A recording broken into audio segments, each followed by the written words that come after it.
Hi guys, it's Debbie with Debbie J's Crafting Corner. For today's video, I'm actually participating in a hop. This is a Cards by Kendra hop where we are going to be featuring some not too shabby shop products. So you guys know how I am about Halloween and loving it and Christmas and all the things. Anyway, I have a lot of fun with all the stuff. So I went ahead and got a couple of sets of ephemera. Now I wish I could have gotten the stamps.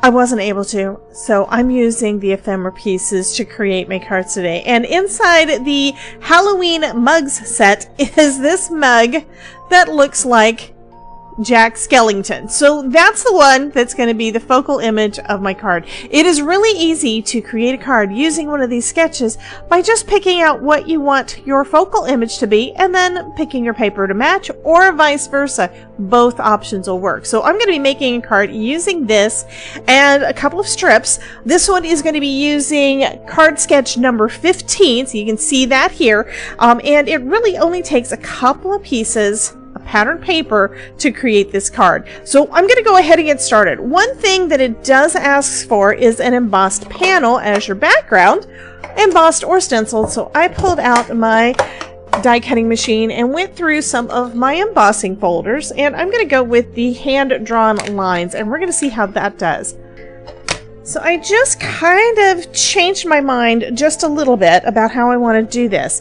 So I'm going to actually ink up my I'm going to ink up my panel because I don't want it to be a white background, okay? So I'm going to ink this up using some Simon Hurley ink. This is Roar, so I'm going to be using some Roar and some Shooting Star because we do have some orange in our paper that I picked out, okay?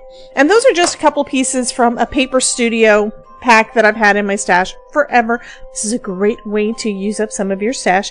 And I think I want to have more yellow than orange. The orange is kind of a brighter and a reddish, where the orange in the pattern paper is more of a yellow. So I'm going to use some Shooting Star, and I just changed my mind on that one. I'm going to use the Slippery When Wet because this is a bright yellow. This one is a darker yellow, and I think that's going to match better. Having these two colors together is going to match better the orange that's in my hat. Or at least I think it'll go on. So I'm going to be putting my ink down onto the part that has the most flat surface. So this one you feel a lot more of the rays, so that's going to press in all those little lines. This is basically the background around the lines. So I'm just going to add some of that down. We're going to give it a light spritz of water. And this is just to kind of give it a watercolor look. You don't have to do this, but that's what I'm doing this time. And then we're going to put our paper on the other side and fold it shut. I'm going to hold it like that so I can put it into my die cutting machine. Okay, and let's go ahead and crank that through.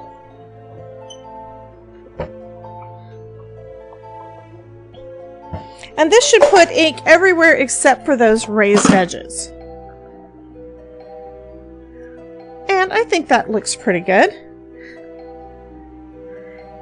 And the orange does still stand out. So what I'm going to do, I have a plan. I'm going to add some of the Roar to the raised edges. So we're going to have the yellow and the red, yellow and the orange on here.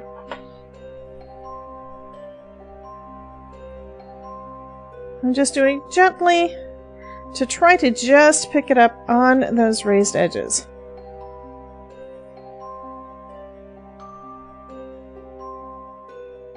And there's still some of the white showing through, but that's perfectly fine. Now I'm going to go ahead and start gluing my pattern paper together with some black strips that I pulled out of my stash. So these black strips are actually a little bit wider than what's called for. So the sketch calls for 1/4 inch strips. These are about a 1/2 inch. So I'm going to actually glue them to the back of my 6 inch strips and leave about a 1/4 inch on the side there. And then I can trim off the excess because these were actually a little longer than what I actually needed.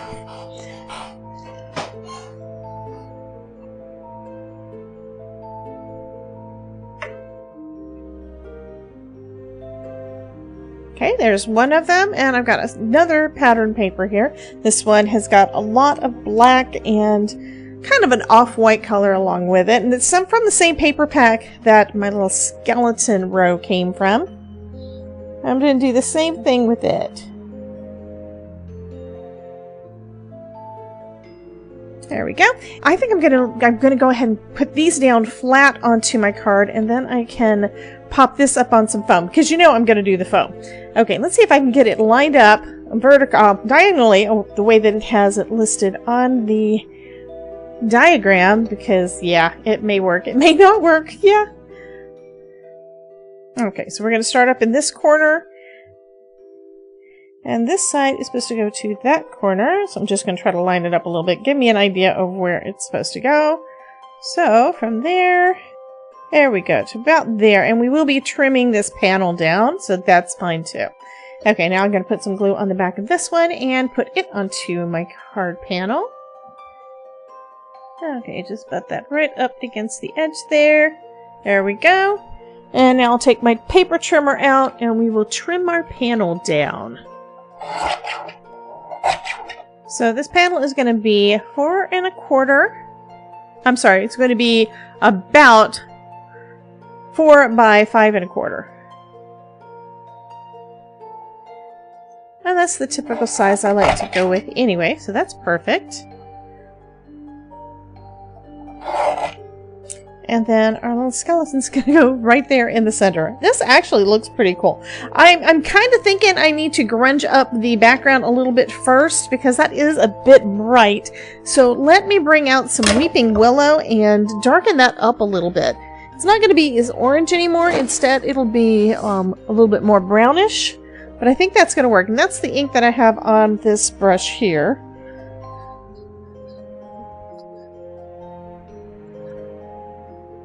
Yes, I do think I like that a little better. I'm going to go ahead and mask off my pattern paper so I don't accidentally get more brown on it. I'm not concerned about the black, because it's not really going to make any kind of a difference if there's a little bit of brown on there.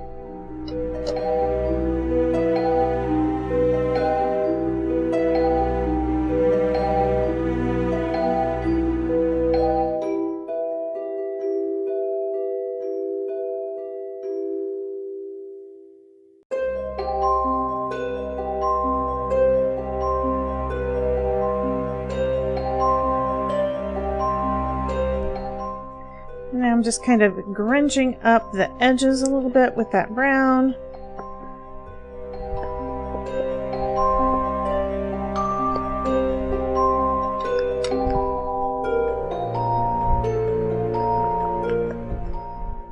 Okay, I think this is going to look good. Let's see what it looks like with our skeleton on top now. That looks much better. Now the skeleton, I think the little skeleton mug, or skeleton mug, pops a little bit more. So now I can go ahead and pop everything up on. So if you have any problem with lining up your card, like I sometimes do, if you can do it with different types of tape. I'm using foam tape today, and just put back a couple little handles on there, and that's going to help you, because you can line it up on the part that doesn't have the sticky showing yet. You can line it up there. I'm going to say that that is good enough. I'll just pull off the rest of the release paper and finish pressing it down. Now I can add my little Jack Skellington coffee mug. And it was this little face that made me want this set of ephemera. There's a lot of different mugs in there, but it does have several of the Skellingtons, so I love this set.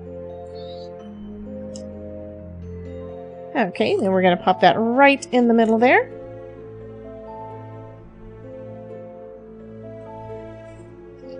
There we go.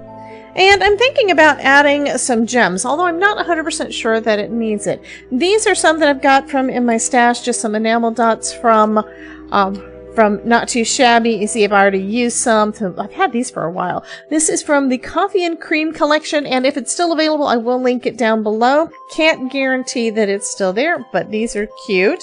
And I think the orange and the espresso colors would probably work decently on here, so I think I will add a couple of those.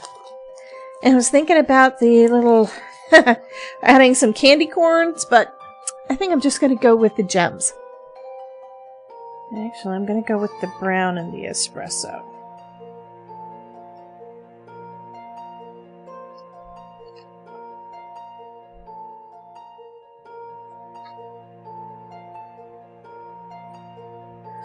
And I think I'm going to say that that's done. Anyway, that's going to finish up this card video. I do think that this little Jack Skellington is super adorable. And yeah, you guys have a wonderful day. Be sure to check out the rest of the hop for lots more inspiration using Kendra's Card Challenge 16 and Not Too Shabby Shop products. And I will catch you guys in the next video. Bye, guys.